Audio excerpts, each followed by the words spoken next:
For my A2 Media project, I decided to produce a music video, digipack and album advert. Throughout the process of this, I changed my ideas many a times, until I found an idea which fitted to the music. The song I chose for this production was VCR by the XX, which is a very different, stylised type of song. The XX themselves have a great repertoire of songs, and definitely have their own unique sound, which is why I chose to do one of their lesser known songs. The song being so stylised meant my ideas changed around a lot. To start with, I had the idea of doing a very stylistic, trippy style video with bright lights. However, with trouble finding enough dingy, dark and grimy locations, the video would have been shot mainly in one location, which would have been boring for the audience to watch. My song choice featured in my music video is that of the indie pop culture. From my planning, I discovered that a lot of other music videos from the same genre had music videos featuring a male and female as the backstory. My video in this way uses this convention. In my planning exploration, I deconstructed some indie pop videos and found from watching them that when a male and female are portrayed together in the backstory, it is about, or usually about, a happy, aesthetically pleasing romance between them. I use this storyline convention in my music video by insinuating, but not entirely suggesting, a relationship between the two. I did this through the use of shots in my piece, by showing them running through the field on their day out, laughing and smiling together. People looking at this shot on its own, not in collection with the rest of the piece, would probably jump to the conclusion of them dating. However, there is little physical contact between the two which could portray just a good friendship. I did this to let the audience suggest the circumstances, relating the situation to a personal experience of their own. I did this so they are familiar with this kind of a scene, despite the slightly kooky fact that they are running through a field aimlessly. Andrew Goodwin wrote in Dancing in the Distraction Factory in 1992 the conventions needed in a music video. One of his points is that there should be a relationship between lyrics and visuals. Today in the 21st century there are lots of songs about love and relationships, because a lot of the new music is aimed at younger people from the ages of 12 to 15. They use this theme of romantic songs because teenagers hitting puberty and growing up start to become more interested in having relationships. Pretty much all of these have a very clear relationship between the lyrics and visuals because it is the typical convention to have. Also, the association between the two can really add to the intensity of a music video if portrayed well. This kind of relationship is very prevalent in the pop industry, with artists like Katy Perry and Taylor Swift, for example. Many of Taylor Swift's songs are about love, and she makes a great living out of this. She does this so well with this because teenagers will watch it, maybe because they have just had a breakup, so it will give them hope of finding someone, or maybe they just desire to have that. For example, in her song Romeo and Juliet, she talks about being Romeo and Juliet, obviously a Shakespeare play, and the mise-en-scène is Old English fashion. To represent this, she uses the light to represent what she is saying. This is a very dominant relationship between the music and visuals. I feel I've developed this convention by showing a relationship right from the start of my piece between the musical intro and my images. I did this by using stills which were edited on beat with the music so that when the beat changed, the image would change as well. This attracts the audience because it adds a new depth to the piece, showing a relationship not just between lyrics and visuals, but also between the backing music. I use stills for this because it creates a more slick transition between the images than that of a film clip, and fitted to the beat more appropriately. These images flick through quickly, showing 8 images in 4.5 seconds, averaging out to around a shot every half a second.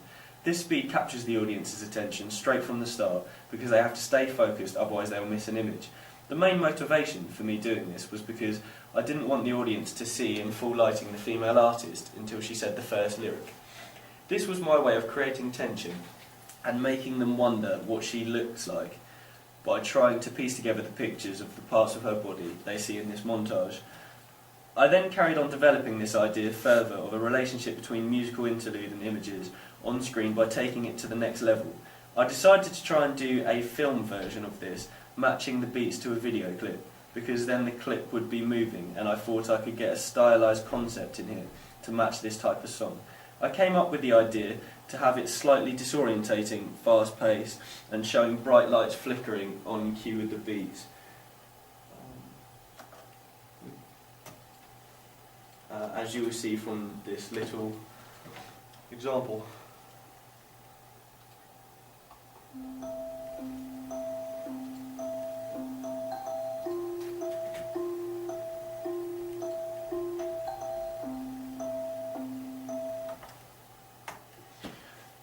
I did this to escape from the fact that it is an indie pop song. I did this because listening to the musical intro, you would think it was more of an upbeat electro-style song, not that belonging to the indie pop culture, where acoustic guitar and drums are very prevalent. My aim of doing this was to make the audience question as to what style of video it is and make their minds wander. The two styles contrast each other with the still-in image clips of the girls' tweed shoes, which look really indie, then to this fast-paced, disorientating kind of trance-style lighting with the blue saturation from the lights. I feel this has, in its own way, developed the whole concept of a music video, breaking away from the typical convention, letting the audience know straight away what style of music video they are watching. I feel this makes them more intrigued in the video itself, creating a slight fission from the start, and making them not just want to see the next shot, what the next shot will be, but making them need to see this. I use lots of close-ups in my piece, because in the industry this is a convention for any style music video. It is one of the demands of the record label. This also gives the artist some face time, which is needed to build up a relationship with the viewers. This is done because our memory links a sound to a face very well. For example, if someone walks through the door and says hello, you can usually tell who it is without needing to see their face. I use close-ups for this exact reason, so if an audience member sees a poster of the band or album cover, etc., it will stick in their minds to urge them to listen to the band and vice versa. These close-ups are a demand from a record label, not just to promote the music, but also if the audience knows the faces of the two artists, then it can help boost sales of merchandise and concert sales, and so on. My digipack. It uses the convention of real media in the way that it has very minimalistic front cover, so that it just shows the album art and the band title. This is done so that nothing detracts from the album art or band name, because these are the two most important factors of the digipack, so people instantly know who it is. It is a less typical convention to have the front cover picture edited in a way that it slightly distorts the visuals, because we need to see the band's face or logo, etc. I chose to edit the picture in a way that it distorts the right corner side of the cover, making a frosty kind of effect. I did this because it fits to the whole stylised theme of the band. I purposely did this so that it created a good contrast between the top left sides, which is a perfectly clear white colour, as you can see.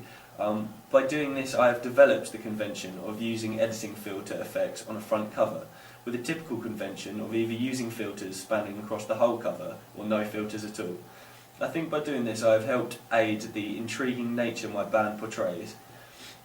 My two inside covers represent the typical convention, the way they are laid out, both images filling up the whole cover.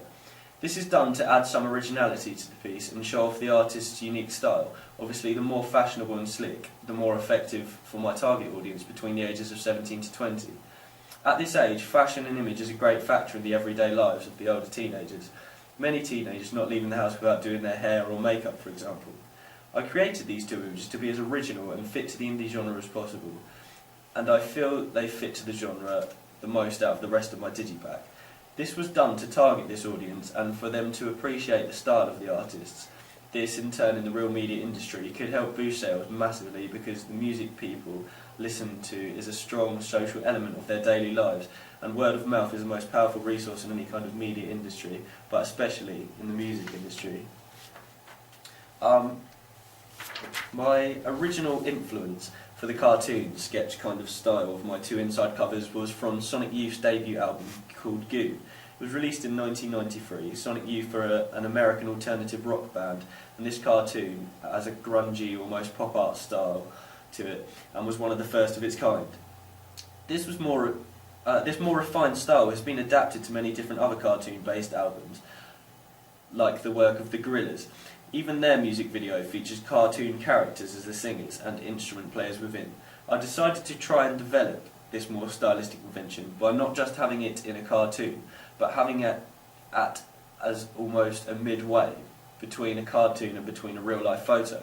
It creates this effect because a cartoon image usually shows less intricate detail of the face, for example small blemishes, and more to the point in this instance loose strands of hair, and the shadowing of the face. I like the mysterious and intriguing effect the shadow on my artist's eye bags, neck, etc. have, so I left this detail in by controlling the amount I used of filter effects. I think this, by breaking the convention ever so slightly, helped add to the band's unique nature.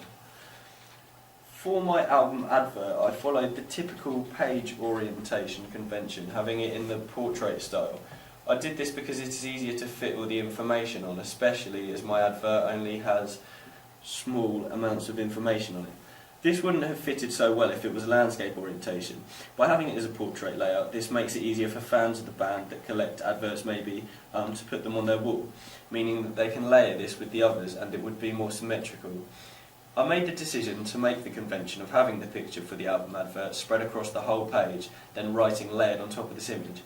I did this because I felt it made the information more clear and helps the facts, which is the most important, stand out and easier to read. Also, from my research, I found the general colour convention, when using both black and white as the main colours on an album advert, the typical thing to do is to have the black as the background colour and the white for the fonts, because the black is obviously a less intense colour as white, so that the white looks really vibrant against it. I chose to break this convention, however, by swapping it around and having the clinical white colour in the background and the bold black for the writing. I did this because I felt that it looks more unusual and unnatural. Also, I think it has an almost unfinished effect to it, which I did deliberately to catch the audience's eye and make them take a second glance at it. I put the title at the top of the page and made it the boldest and darkest shade on the page, so it is highlighted from the rest of the information and easier to see. The only writing I wanted on the page was the band name, album name and release date. I chose to keep this as minimalistic as possible, so that it was purely informational and shows a viewer the main specifics they want to know. I chose to keep the font and colour the same for all the writing on my album advert. This isn't the typical thing to do in an album advert, as most use lots of different fonts and colours to show a contrast and to segregate the different pieces of information in their adverts into a kind of colour or font sections within the advert. I chose to break away from this technique because my style was very minimalistic. I thought it would look stupid with all these different colours and fonts. More and more bands and artists are using more minimalistic adverts nowadays, like mine in the example of Tiny Temper's album Discovery, which is on screen.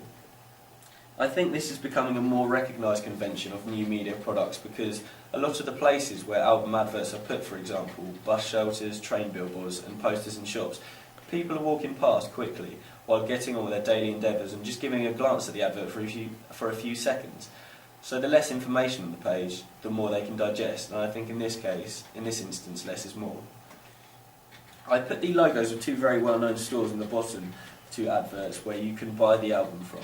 I chose H&V because at the time was one of the largest chains distributing physical copies of an album on the high street, and almost every town or city would have at least one H&V. As well as this, it has an online store where you can pre-order albums and get them sent straight to your door if you don't have a store near you. I also put the logo of iTunes on the bottom because iTunes is a very trusted site and is one of the most largely used online file downloading sites in the world. I thought advertising it for iTunes would help attract the audience who don't want a physical copy of the album, but who just want a version for their iPod, iPhone or tablet. Also, having it on the site of iTunes means people can rate the song so that others can see it. You can listen to a preview of the track just in case you haven't heard it before. iTunes is a great source for expanding the depth of an audience, and if a person only likes one or two of the tracks, then they can buy this separately. For my back cover, I used the typical convention needed to form a professional looking piece.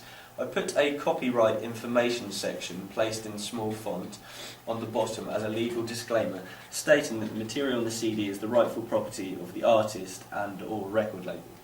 This is a typical convention because it's to show the digipack and contents of it belong to a certain someone.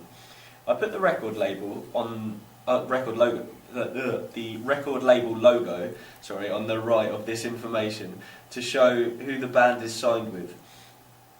This convention is used by all record labels to advertise their own business services. I also put this logo on the spine as well because obviously in shops CDs sometimes put in sideways to create more space. This means when picking up an album, an audience member's first thing to see of the album would be this. I put a barcode on the left side, obviously for retail purposes. This is needed on every album, so shops can digitally scan them, making the whole purchasing process easier. I made the decision to have a plain black cover and no images on it linking to the band, because I felt this cluttered the space too much. Also, I think it meets its purpose effectively and is informational, but also follows a grungy style, which is shown throughout the digipack. For the placement of song titles, I originally looked at breaking the normal convention of having them in a horizontal list. I experimented by staggering them all over the cover. It looks really effective and looks really unique. However, it left lots of unnatural looking space and was harder to read because it wasn't ordered normally. In the end, I followed the normal convention because I feel it was clear, easy to read, and it left white space in the margins, which looks natural. How effective is the combination of your main product and ancillary tasks? I think the combination of my main product and ancillary task works really well because they all link together and use the similar kinds of devices in both the editing process to portray the final product, but also the creative aspects. In presenting them all in ways which link to the genre, I think the images on my album cover and digipack are both very aesthetically pleasing and what I call clinical shots. They are very clear and simple with not too much going on and are easy to look at. I feel this style is also represented in my music video, especially with the shots that are currently shown on the screen. As these shots are very clear, the lighting is very bright and the framing is central, just like in my two ancillary tasks. I think these all run in coordination with each other and complement the other visuals of all three tasks. I use the colour contrast of black and white colours throughout all my tasks. As we can see from the digipack, where the majority is black and white, the only exception being the front cover, which still has mostly black and white across it. Then on my album cover, the background is white and all the text and the iTunes logo are black. I tried to do this as much as possible in my music video, by adding black and white effects to certain film clips to set the atmosphere, and also my montage of stills used mostly black and white images. I purposely made the first and last shot black and white on my music video because this means if an audience member saw the album advert on a billboard or the digipack on sale in HMV, for example, they would remember this house style which is portrayed. I think all three products have a sense of ambiguity and recluse to them. I feel this effect is created through the use of my artist's almost emotionless faces but intense stares. This is shown by all pictures on the digipack and advert. Also, they look like this while they lip sync in the video, adding a kind of mysterious front to them. One of the main things I wanted to do to very subtly link them all together was the use of amp cable wires, just put almost randomly within all three of my products. I came up with this idea when watching a Disney film and seeing the classic, very subtly done Easter eggs they put in all of their videos. One of the most famous is the Pizza Planet truck, originally shown in Toy Story. Pixar are the ones who include these into all of their films. Lots of people say this isn't done for a reason, just as a laugh between the makers of the film. Although I personally feel this can also contribute to subconscious recognisability, which in turn can make a band more recognised. I try to incorporate this Easter egg technique into my piece with the use of the amp cable ties because there is no reason for them being there, but they are present in all three of my products. I purposely put a still shot of these wires as the first shot seen on my video. This pops up really quickly at around half a second just to see the image. I did this because it acts kind of like a subliminal message. I did this when using an Easter egg when using an Easter egg in your work, it can't be obvious, otherwise it ruins the whole effect. I use the emotions of the artist to link all three products together. In the video, they have an argument and it ends with them looking fairly unhappy, to say the least. I got the artists to portray this emotion in the digipack and album advert, so the emotion links throughout like a story. I also did this with their body language. They look tense and uncomfortable, showing awkwardness between the two. This is presented through the array of pictures on my digipack. As you can see by the images on the screen, she is slumped down in an uncomfortable manner. Then with this picture oh, you can't see them on the screen. With this picture by Digipack, you can see that she is slumped down in an uncomfortable manner. Then with this picture of the of the male, he is kind of raising his head trying to look more confident, but really he is trying to hide the awkwardness. This links to the end of the video because they have a massive argument and it ends on a bad note. So I felt this had to be shown in these products. Another way they are linked through the use of the artist's demeanour, showing the hierarchy between them. I kind of wanted the male to have a higher hierarchy over the female to link to the whole stereotypical view of male dominance. Also, in the indie pop genre, males are portrayed more dominating and sometimes aggressive, not to the women, but compared to the women who are more carefree. As we can see from the Digipack pictures of one of the album adverts, the man is taller than her, and his arms are crossed behind his back, which is symbolic of him being the one in control and the more comfortable looking one. Whereas she has her arms by her side, portraying a more neutral and less dominating pose. This links with the music video. As you can see from this shot, the male is asserting authority and getting right up in her face. This makes the audience feel uncomfortable. This brings up connotations of an abusive relationship. This again links to my aim of letting the audience create the backstory for themselves. Then after this shot, what we would see is that she is on the verge of tears, which will show the audience again her lower hierarchy and how he has the control. What have you learned from your audience feedback? My target audience for this piece was male teenagers between the ages of 17 to 20. I thought this target audience was appropriate for the kind of people who would enjoy my product. I believe this age would benefit the most from it because of the stylised, slightly kooky and different feel my video and ancillary tasks have to them. I picked this target audience because I feel that teenagers of this age are at the peak of their creative stage in life. I know personally I have been more creative at this age than ever before in my life. I feel this is the case because at this age we're still in school, most of us doing A-levels, which is very hard, and if you have at least one creative or practical based subject you are doing, I think that's when this mindset comes out, because you have to be as creative as possible to get the marks you need to pass your course. I chose the sex of my target audience to be male because of the feedback I got from my questionnaires. One of my questions on the questionnaire was asking, what music genre do you feel usually has the most interesting music videos? Out of 20 people, 6 voted for the indie genre, and 5 of these 6 were males. This is why I chose them as my target audience, because they seem to appreciate the indie style videos more. I created a Voki showing my perfect audience member. Unfortunately, I couldn't encrypt it into this presentation because it doesn't allow me, so I filmed it from the computer screen using my phone. Apologies for the bad quality.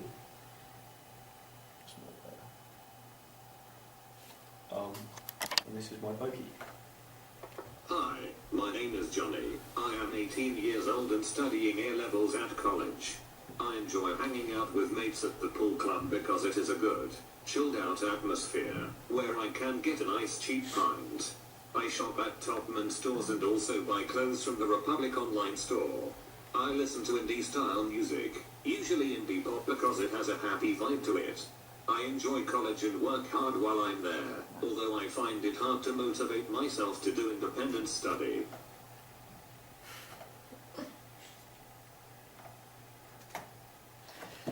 To accumulate audience feedback from other media students who know all about the conventions and design aspects in class, we evaluated each other's work to focus on points of improvement. A lot of people noticed how the font I chose was not just a generalised font, it was designed for a purpose. This feedback was about both ancillary tasks. As improvements needed for both these tasks, a lot of people said the font should be bigger for both products and especially the advert. I got the audience feedback via the show. I got audience feedback as well via the social networking and video calling site of Skype to see what people thought of my product.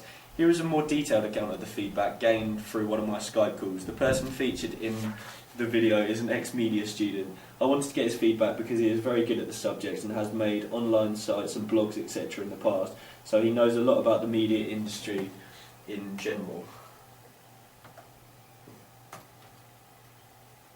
And here's the spot video. Hello there, Robbie. Thank you for joining me today. I was just going to wonder, just before we start, did you get my blog and everything okay? Yeah. So you watch my videos? Yeah. And the album advert and digipack? Yeah, all done. Sweet. If it's all right, I was just wondering if I could just ask a few questions to you. The first one being, in what ways, if we just answer this question about the music video first, and then I'll ask the same questions about the rest of the products. So the first question is, in what ways does my media video remind you of other music videos? It changes from the singer on stage to the background story. You see that in quite a lot of different ones. So. Okay, thank you very much. And sort of, what are the strengths would you consider of the music video as a whole? Everything syncs up quite well, and it goes quite smoothly. Sweet. What would the weaknesses be, if you had to say any? I think the camera movements could have been a bit smoother, because it was quite bumpy when you were kind of panning around. Oh yeah, with the sort of pans and things, you mean? Yeah. Okay, cool. And how do you think that I can improve this music video with the techniques? Maybe the lighting. In some bits were a bit dark, and the faces couldn't really be seen in some bits. Oh, okay, so it kind of took away from the effect, you feel, or? Yeah. Okay, sweet. What ways does my digipack remind you of actual sort of digipacks and CD covers in the industry? Well, it has kind of the faces of the band. There's quite a lot of things. There's a bit of kind of like effect on it, and the way it's been photoshopped to look kind of a bit more kind of eye-catching. Okay, cool. Did it catch your eye, may I ask? It did, yeah. Oh, brilliant. What would you consider the strengths of the digipack? I quite like how it has got the effects, and I quite like how the people are kind of there for your viewing. Sweet. Names all the songs in the back. Okay, that's cool. And what do you reckon the weaknesses are, if I could improve anything? I think maybe some different pictures. Yeah. It's good kind of the pictures are there of the people, maybe kind of some landscapes or something relevant to the band. Okay, cool. And how do you think that I can improve it?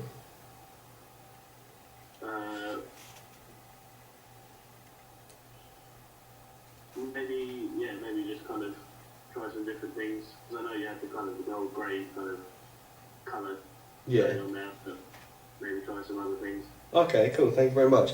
And lastly, how do you feel my album advert reminded you of an actual album advert you might see, for example, in HMV or in the shops? It's got kind of all the information on there, sort of band name, picture of them, when it's out, where you can buy it. Cool. Did you feel that this sort of information was like laid out well enough, sort of like the fonts were big enough and the titles were black? Because I've had some other feedback, and honestly, just give me your honest opinion, because I've had some other feedback that says that they thought that the other fonts were too small. I think the font size is fine, it's just the font size maybe a bit kind of hard to read if you just walk in past it quickly. Okay, cool. If you can stop to look at it, it's fine, it's just if you kind of... Yeah, if you're like walking past quickly. Okay. And so what do you think that I could improve it by? I also use the social networking site of Facebook to see more people's views on my products on the screen. On the screen are some of the comments people made. I will read out the most detailed comments someone made via this, while on the screen you can read through the shorter comments as I go on. For the video, Joseph Porter said these comments: "I don't think the colour or positioning of the title at the beginning works very well, as the picture has light coloured areas where the title is. Maybe you could put it top left corner," he suggested. "I like that there were some still images at the beginning and in the middle, but there could have been some at the end as well. But saying that, I love the end, so good. The storyline of the video works really well with the lyrics, and the lip syncing was pretty good. I also really like the different types of editing techniques, like the black and white, rewinding and cutting / jumpy film thing. The only bit I didn't like was the film quality at times. From this I've learnt that I need to pay more attention to detail with my filming at points to create a more visually effective film. Lastly, I tried a focus group with a member of another school who does media, but is not a fan of the indie pop genre, and here is my interview with him. Hi, this is Sam. He's part of my focus group. I'm interviewing Sam, so obviously you can see in the background we've got the Led Zeppelin posters here, and he's not an indie pop genre man. He's more. What sort of music are you into, Sam? Well, I'm sort of into like blues, rock, metal, a bit of progressive rock in that, like Pink Floyd, AC/DC, Iron Maiden, Zeppelin, obviously, that sort of thing. Okay, cool. So I sent across my my music video and my ancillary tasks to Sam earlier, and I just wanted to get your honest feedback on them. What did you like about them to start with? Well, I thought they were brilliant. I think the music video really reflected the song brilliantly. I thought it sort of captured that sort of feeling. Regardless of whether I like the music or not, I thought the music video was like absolutely perfect. It really fitted the song, and I think it was quite trippy, like I sort of used to describe it. Okay. I thought it had a really good sort of feel to it. I'm really pleased you said that. Actually, that was the kind of style I was going through. Did you think that the sort of like the flashing lights, did that disorientate you almost? Yeah, definitely. I was like, when I first started watching it, obviously the first couple of seconds, you got all the lights flashed on and off in time with the music. I thought the way that it was in sync with it was brilliant, and I thought that gave a really sort of surreal sort of weird effect, and yeah, I really like that. Okay. On a more constructive, not constructive, on a more sort of down note, how would you want me to improve it? To improve it, well, I really liked it myself, but I guess I think you could have taken it to another level, and like sort of when I know at the start of the music video it was quite happy and like quite sort of cheery feel to it, and then towards the end it got a bit darker when the two characters started arguing, and that I think you could have taken that maybe even a bit further. Maybe push the boundaries a bit. Yeah. Do you reckon, like, as a metal fan, to see that extremeness, because obviously in the metal videos you've got people doing some crazy things sometimes, and got all the live stage performances, and they're going absolutely nuts, like smashing up guitars and things like that. Do you think that is why you would like to see more extreme things happening on the video? Yeah, I think that's possibly like one aspect of it which I enjoy, but I just think it gives even sort of more emotions behind it if you like taking it to the level, like the max, or if you know what I mean. Yeah. Okay. Well, thank you very much for talking to me. From all my audience feedback, I have learnt that my products could potentially be enjoyed by people who aren't very big fans of the genre of my products, by the ways I have altered conventions and tried to make a unique piece of media. I'm very pleased that people have understood the trippy style I was going for, and that they understood my aims of making my pieces not specifically exclusive to the indie pop genre. I have learnt that I need to take care with my panning shots, during filming, and that I need to pay more attention to mise en scène, as one of my class members told me. If creating another piece in the future, I will be sure to take these helpful constructive comments on board. What new media technologies did you use? Throughout the process of this unit, I have used many new technologies for the planning, research, construction and evaluation processes. I have used lots of new media technologies via the internet, on my iPhone, and also softwares accessed via a computer. These new technologies have helped me organise my work and create more stunning, visually effective pieces. During the planning stage of my project, I used Blogger, an online blogging site owned by Google, to organise and manage my work. Blogger is a simple way to show off work in a more creative and personal way. Blogger allows you to follow other people's posts and is a more formal type of social networking. It has been helpful because on the Blogger dashboard you can see posts from the blogs you're following. Personally, this has helped me a great deal because I'm following my school's IT support blogging page, which means if I need help or need to know what work to do, I can look on there and find it under organised headings. With Blogger, I make posts easy to find by giving them titles so my teacher can find all my work easily. This is located easily with the toolbar, which is at the top of my blog. This toolbar allows me or a viewer of my blog to see posts under heading of time. It is organised by monthly headings, and when clicked on, a drop-down menu appears with all the post titles on it. This has helped me a lot with my time management, letting me know roughly how many posts I should be aiming for a month to try and keep the ratio evenly spread between each month. When I first started using Blogger, I was clueless as to how to work it, and it all seemed very complicated.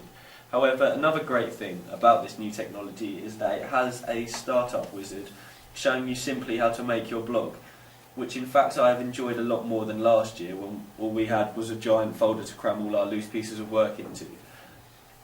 One of the most helpful things about using this new media technology is the fact that unlike last year where I had to screenshot frames of videos to show the videos of a piece, to show the themes of the piece, this time I can just upload the whole video with Blogger. I can upload a video easily via YouTube. If I copy and paste a link into the post box, then post a link, it will be presented as a hyperlink on my Blogger. Or, an even easier way, I can click on the video icon thumbnail and select from YouTube. Then I can actually search for the video on YouTube without even having to open a new tab. And then I click on the link and it will automatically encrypt the video into my post. Then when posted it will be presented as a YouTube player window, as you can see here. I also have been able to upload videos from my desktop, as Blogger allows you to upload videos from your chosen file on the computer. I learned that I could do exactly the same with images as well by using this same technique. Another great thing about Blogger is that you can customise the way your blog looks to suit any kind of blog. On the dashboard you can use preset colour schemes which have been created by other people. Or if you're feeling adventurous, you can customise the colours and layout, like I did by moving around where your posts are shown, adding different gadgets to it, like toolbars and handy one-click directory buttons. In my planning stage, I found a new and very different type of technology, unlike one I have ever used before, which is an online site called Voki.com. A Voki is a moving cartoon avatar which you can program to speak. I created a Voki by customising the look of the Voki, meaning I can choose its clothes, hair colour, skin colour and so on to fit my needs. I decided to use this program to portray my target audience. I then could pick his voice, tone, and I typed in a message into the text input box, which this site converted into dialogue spoken by my Voki. You can also embed these into Blogger as well, which is explained by a Voki I have created.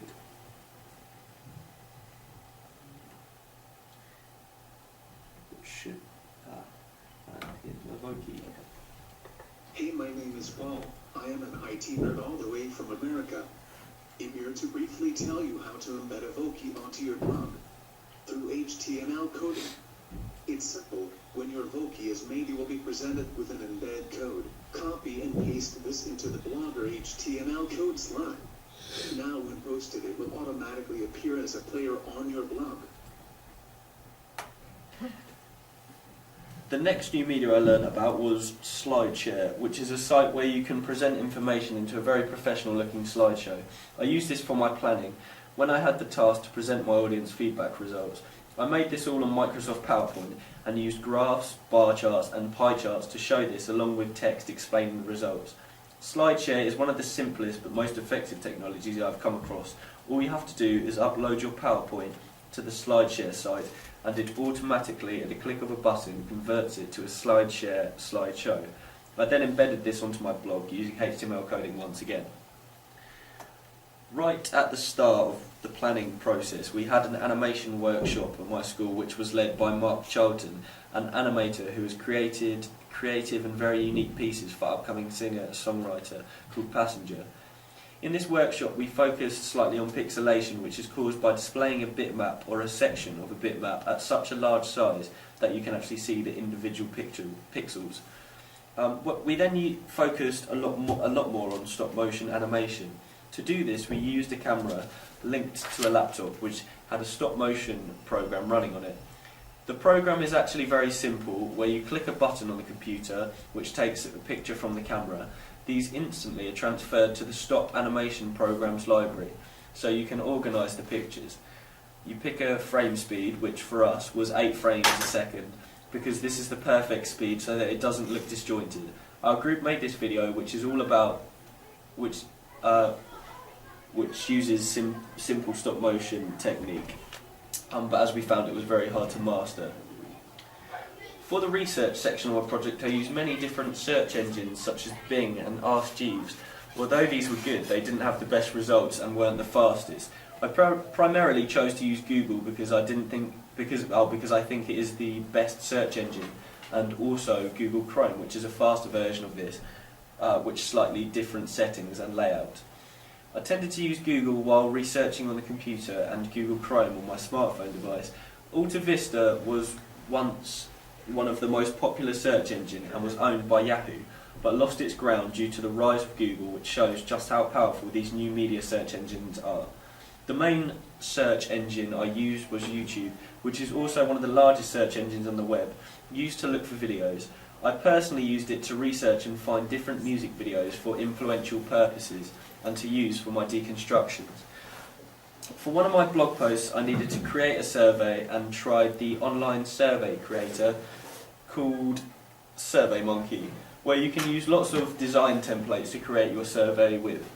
This means people answering the survey can also answer questions by clicking a box, and it automatically tallies up the results for you at the end. I personally found this site very hard to use because the design wizard was very complicated and there was no kind of tutorial to help you along with it.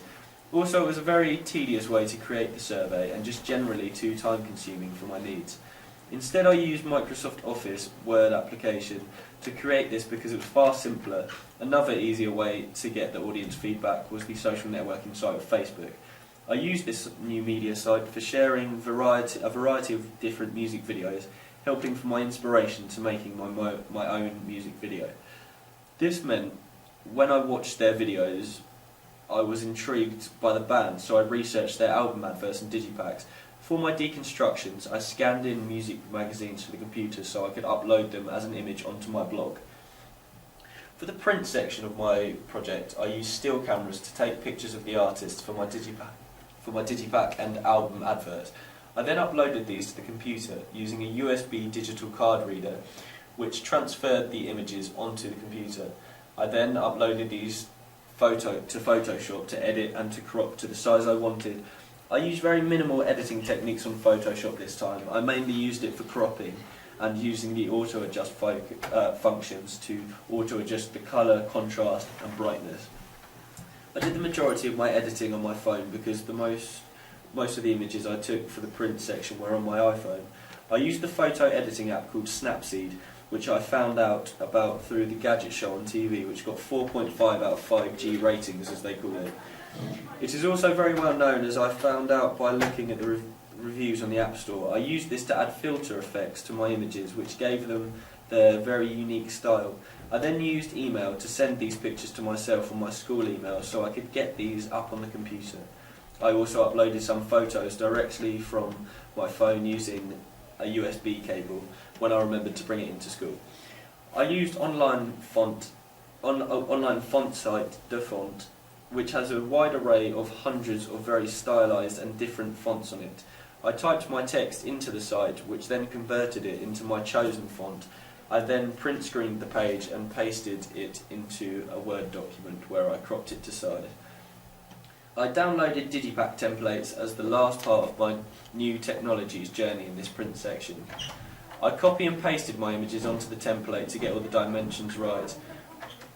For the construction of my music video, I again used a digital HD SD camera to film all my video clips with.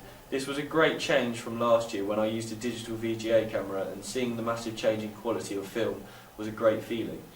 I then used a card reader to transfer these clips on the computer. On a few occasions I put the SD card from the camera into my laptop at home, which has a built-in card reader. I then copied them all onto a USB stick so I could bring them into school. Then I used the Pinnacle editing software, where I used all kinds of techniques to make my video what it is now, and I discovered this new editing software and the filter effects and editing techniques available on there. To get my music track onto Pinnacle, I had to use an online music converter site called YouTube to MP3 to download my tracks as an MP3 audio file.